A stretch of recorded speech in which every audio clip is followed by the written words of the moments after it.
यसरी राजा भगवानको लीला पार्छ महाराज भने सुखदेवले परिचित बताउँदै जानुभयो। हे महाराज परीक्षित, नारायण लीला पारेको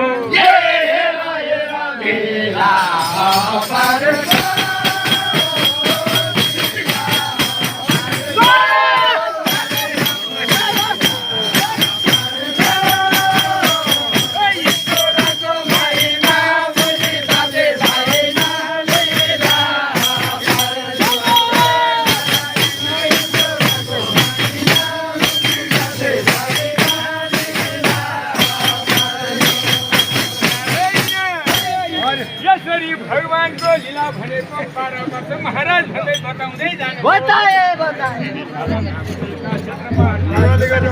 तपस्या गरेर बस्थे। एक दिन सुन्दरीको सवारी भयो, ऋषिहरूले दण्डवत गरे।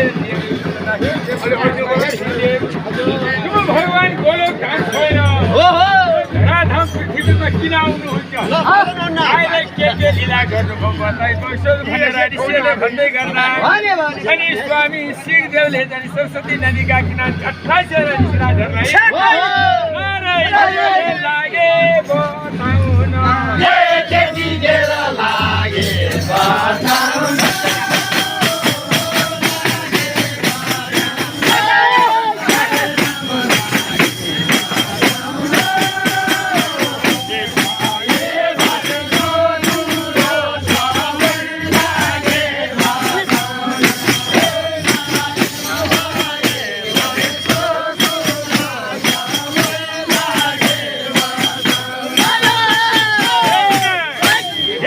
प्रणालीहरू